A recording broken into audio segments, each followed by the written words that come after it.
both referred to. I've read it. The Five Presidents' report was written by Mr. Juncker in the Commission. He held the pen on it.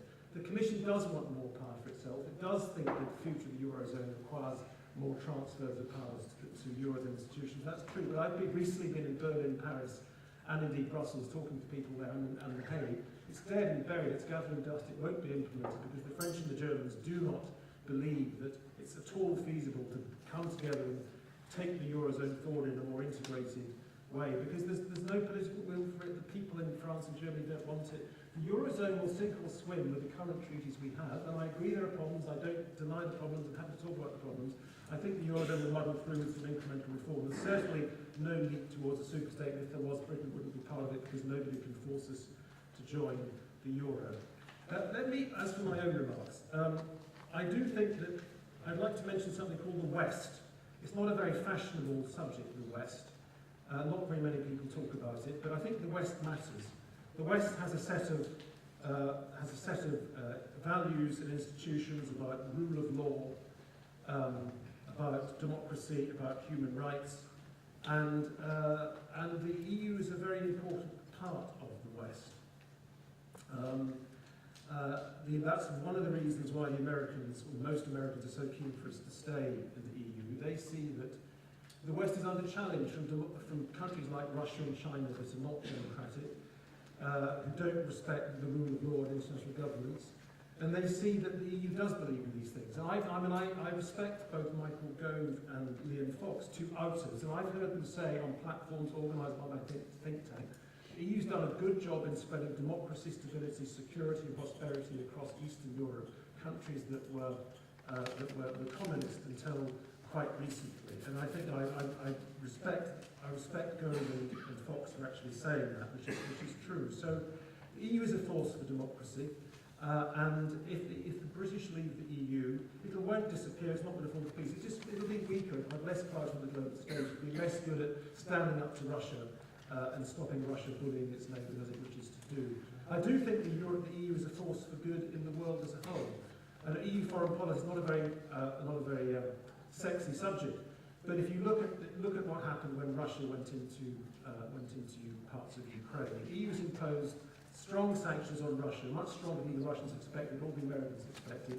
It's particularly difficult for Russian companies to raise money in international markets because of these sanctions. It has deterred Russia from taking more territory.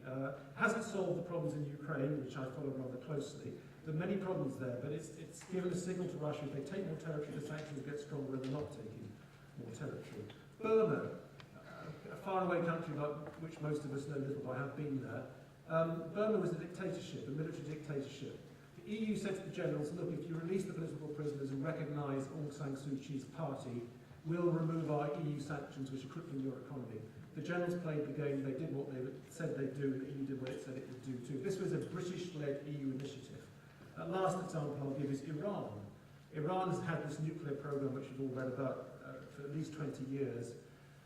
The EU, led by Javier Solana, its then foreign policy representative, started the process of diplomacy to try and persuade the Iranians to dismantle their nuclear program. In the end, the Russians, the Chinese, the Americans joined in, and were all very helpful, and the Americans were crucial at the end. But it was an EU initiative, and its touch would have been successful, and Iran is ceasing to build the nuclear facilities it was building. So I think don't ignore the EU as a force for good in the world. As for European defence, Julian is a great expert on it. I mean, it's not the EU's role in defence is not spectacular, but about 30 peacekeeping missions in various parts of the world, including the Balkans, which I've witnessed myself as a former defence correspondent. Useful but not spectacular. And then when it comes to security, what about the European arrest warrant, which we lose if we left the EU? This allows people to be extradited very quickly. In 2005, the London tube attacks. One of the terrorists ran away to Italy. He was extradited immediately thanks to the arrest warrant. Before that was introduced about 15 years ago, IRA terrorists used to sit in Belgium or France waiting for decades and we couldn't extradite them.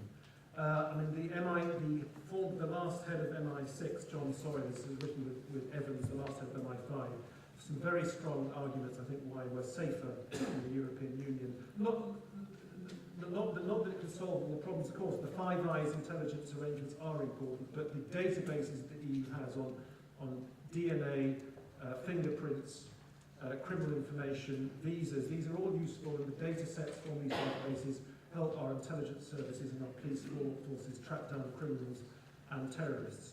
Europol, the police coordination office run by a Brit, Rob Wainwright, former MI5 man, but we feed in lots of information that we get information out of it. So don't ignore the security side that comes from the EU. I'll say very little about the environment, but I was delighted to see yesterday a strong article in the Telegraph by the heads of the RSPB and the World Wildlife Fund, drawing attention to the fact that we wouldn't have a lot of our protections of our environment and our wildlife without the EU. You can say we can do it all ourselves. We could have cleaned up our beaches, but we didn't until the EU told us to do it. We could have had strong drinking water rules, but we didn't until the EU told us to do it. Similarly, air quality rules. As a cyclist in London, I cycle to work every day. I'm very glad that the EU has these rules, and I'm not glad that Boris Johnson did nothing about enforcing those rules when he was Mayor of London. Climate change was mentioned. Well, the EU led the world on climate change. The Rio summit, the Kyoto Protocol, the Rio summit in the 90s, the Kyoto Protocol was an EU initiative. Others obviously need to be involved, but the EU has been a leading player in international efforts to tackle climate change. So don't ignore the EU's role on the environment. But my main and final comment will actually be on the economy, because that's where I think the case for staying in the EU is overwhelming. Though I admit that some of the way the government has used some of the Treasury information has not been optimal. They've not done it very well.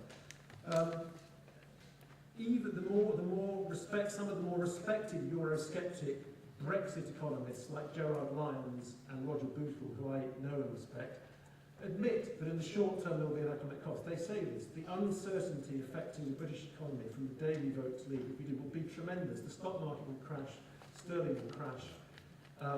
And already I know for a fact that many companies are not investing because of the uncertainty. This will get much worse because nobody knows what the alternative is. So I think we all have to agree in the short term there's an economic cost. The question is, in the long run, is there benefits or not from leaving? I would argue no. Of course, it depends which model we go for. Some are more damaging than others. The least damaging model would be the Norwegian model, but I don't think that's really likely. Norway's in the single market, not in the CAP or the fisheries policy. It's in the single market, but it has to accept all the rules written for the market, or nearly all the rules, without having a vote on them. And it has to pay money into the EU budget, 90% of what Britain pays per capita, and it has to accept free movement of labour. It has more EU immigration than we do per capita, considerably more. So I don't think post-Brexit the new British government could accept the Norwegian option, because we'd have to accept free movement of labour. Then there's the Switzerland model is similar to the Norway model, but they don't have access to the single market services, and the model's broken down, it's not working, so the EU won't offer us that, I can assure you. And they have to accept free movement of labour as well. More likely perhaps is the Canada model, which is a free trade agreement, a bit better than just removing tariffs. Some limited single market access. Let me come back to this famous single market that Cameron keeps talking about. The single market doesn't mean free trade. It doesn't mean removing tariff barriers. It means removing non-tariff barriers, the regulatory hurdles that prevent the free flow of goods and services. Thatcher's great innovation was to support the single market programme of her commissioner in Brussels, Lord Cockfield, who worked with Jack Delors, the then president, to push through the single market programme. It is, of course, imperfect, it's unfinished, it's a process that will never end, but it has produced real benefits. Let me give you some examples. The European Medicines Agency, based for now in London, means that when a pharmaceutical company gets a new product, it just goes to the European Medicines Agency, gets it approved there, doesn't have to go to 28 different boards for approval. The financial services passport.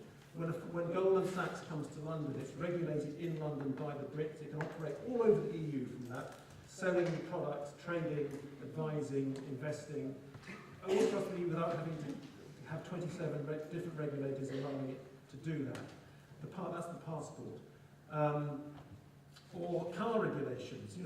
British-made cars, of course many of them are exported to Europe, do not need regulatory approval by those in France, Germany, Italy, etc., because of the mutual recognition of our regulatory standards. This is the single market, by mutual recognition, some common minimum standards, removing the non-tariff barriers. And that is what America doesn't have, and it's what China doesn't have, Canada doesn't have it, but the new FTA with Canada will give it, when it's fully ratified, will give Canada some very limited single market access, not for its car industry, not for its financial services firms, but in some limited areas. The third option really is just WTO rules, and of course we don't know which option the Irish will go for because they tend to have different views. We've heard, some of them go for Norway, some of them want Canada, some want Switzerland. Michael Gove bizarrely said Albania. And the third option, which some of my Eurosceptic friends go for, is World Trade Organization rules.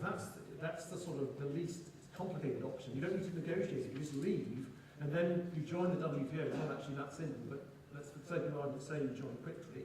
And then what does WTO rules mean? It means that there's a limit on how high the tariffs can be. So if you're in the WTO, your trading partners can't slap huge tariffs. There are tariffs, but not huge tariffs. There are minimal tariffs, or maximum tariffs rather, set by the WTO rules.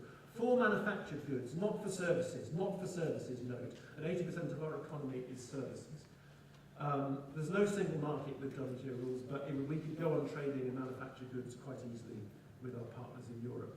Now, all these models, all of them, would be damaging for our economy. With all of them, there'd be less trade than there is now, less investment. The Norwegian one is not that damaging, I agree. If we're in the single market, even the passporting could conceivably work with the Norwegian model. Norway wouldn't be very damaging. The other models are considerably damaging. So when the Treasury says it's mid-case, assuming the Canadian option, by 2030 our economy will be 6% lower than it would otherwise be, that's not scare money, that's actually a very modest figure. It's just fairly much in line with all the other serious economic analysis by the OECD, the IMF, and lots of independent think tanks. So I don't think that in itself is scaremongering. Particularly, assuming we don't get Norway, the particular hit to the British economy will be the City of London, because all the other models take away the passporting. And I was at a dinner at London bankers last night, Morgan Stanley, JP Morgan, Deutsche Bank, Citi, Credit Suisse and others. They are all planning to move people out of London if we leave the EU. I mean, they won't say this in public because it would look like bullying, scaremongering, but they have big plans to move people out because they will miss the passporting and lament the passporting. They will move their headquarters and their regulatory places to Dublin or Luxembourg or Frankfurt, or possibly other places like Paris. So the city would take a big hit. The other damage to the British economy would come through the loss of migration. I mean, I agree with some of our sceptic friends. If you really think you have to keep out EU migrants, then you have to leave the EU. That is true. But think about the farming industry. Some of the fruit pickers in Lincolnshire, they're nearly all Romanian. Think of our National Health Service and our care industry, which employ 135,000 EU citizens between them. Think of the hotels and the bars all across the country, which couldn't exist without EU labour. Think of our universities who employ the best academics from all across Europe. I think that would be, in the long run, a very big hit to the British economy. There would be less trade, less investment, less pressure, less competition, less pressure for productivity. And of course, all the models I mentioned, including Norway, mean we lose access to the 53 FTAs, which our friends have said are not very impressive. Well, about 80% of our trade is covered either by the EU or FTAs and other countries in the world. From the day we leave, those agreements are null and void. The agreement with South Korea, for example, it went into force about 3 years ago. British exports to South Korea have doubled thanks to that agreement. Now, we could, of course, scramble to catch up and quickly try and get new agreements with these 53 other countries. We could do that.